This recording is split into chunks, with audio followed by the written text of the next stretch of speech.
Hey everybody, it's George Foshin, called Realty Best Palos Verdes Homes, and it's time for the October Palos Verdes Homes and South Bay Real Estate Market Report. And what we're going to do here is go over some of the same things that I've reviewed before, but you know, everything changes. Everything changes. So supply and demand, those forces are always moving in different directions, fighting against each other. Uh, and we need to understand that, or else we're going to be lost. It's like driving down the freeway at 100 miles an hour with blindfolds on. Look, God gave everybody the right to be stupid. It doesn't mean we have to be. So let's look at the numbers and see what's out there. And I'm going to share my screen here. Give me a moment. All right. So the first thing that we're going to do is look at a couple of different periods of time, short term and longer term. So the blue bars are short term indicators, August and September. The green bars are longer term, April through September of 2024.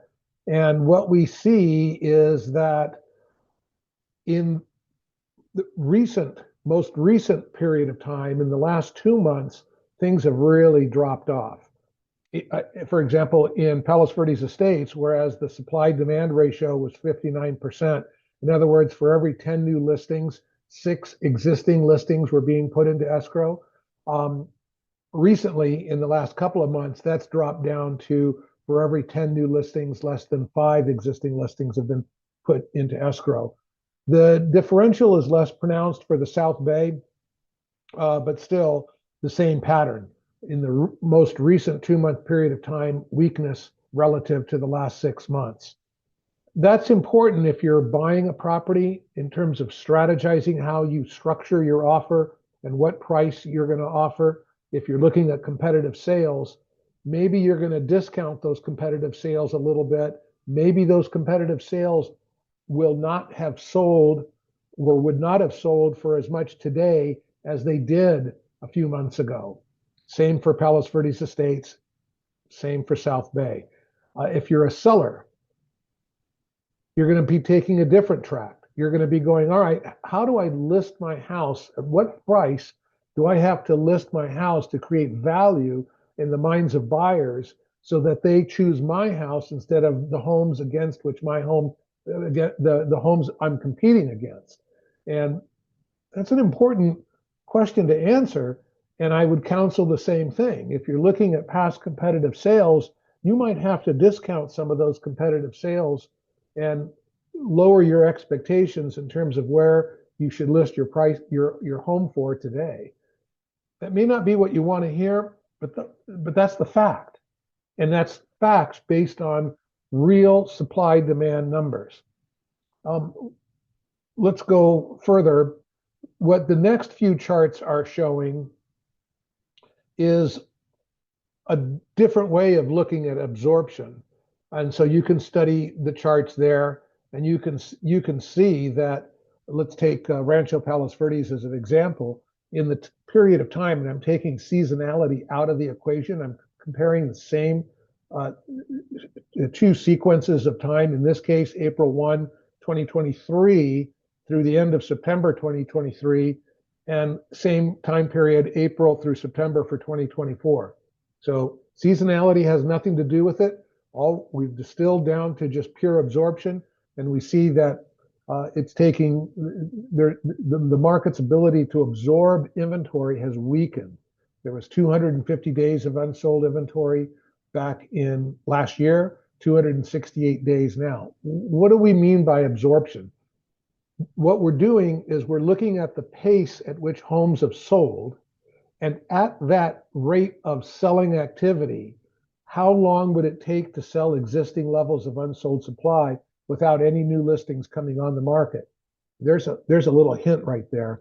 All we know is what we know. We don't know how many homes will come on the market tomorrow, next week, next month. All we know is what the rate of selling activity has been now. All we know is what existing unsold inventory that is. So in reality, the numbers are probably a little bit more depressing than what I'm indicating here. So you can go through those charts on your own. This chart is really interesting, I think. I've taken the last 6 months of sales on the Palos Verdes Peninsula, and I can do this for any market. Just let me know what you want profiled. And here I'm calculating a standard deviation, a bell curve, if you will, as to where's most of the activity happening, dollar per square foot wise. And you can see this is where it's happening. Yeah, there's a smattering of sales that are, $2,000 a square foot, and a smattering that are much less than $500 a square foot. But for the most part, this is the meat of the market right here. What else can we discover? There's one chart here that I really want to focus in on. It's this one, but for the South Bay. There we go. This one I think is really interesting too, and gives us a lot of data in terms of prices. Not absorption, but prices. Now, prices lag absorption. Absorption is a leading indicator. It tells us what's going to happen in the future, most likely. Prices are what closed sale prices are an indicator of what the market was feeling like 30 days ago, 60 days ago, based on what buyer perception was. And buyer perception is based on sales that occurred even before that. So price activity lags absorption. If you're looking at my charts, I would focus more on the absorption charts than the price chart. That being as it is, we do see some positive movement. And what I'm doing here, I'm taking the average sale price of a property in the South Bay in September and comparing it to the average sale price of a home sold in September of last year and calculating the difference. Is it higher? Is it lower? And I've been tracking this over time. Now, we all know what happened in 2008. The market totally collapsed, and that's what this was an indicator of. But, things have been getting better since then. We in essence have higher highs and higher low points. Now, that pattern broke a little bit here, didn't it? Here's a low, here's a higher low, here's a higher low, here's a high, here's a higher high. That one broke the pattern, but here's a higher high. So time will tell over the next few months what's going to happen, and the absorption rates are a clue. That's it for right now. That's a lot of data to think about. And if you'd like to sit down with me for a meeting, discuss your home, how it fits into the market, how buyers might perceive it. Maybe you're curious about how many buyers might want your home, how many buyers are searching for a home like yours. You know what? No broker has the technology that I do to know the answer to that question. I do.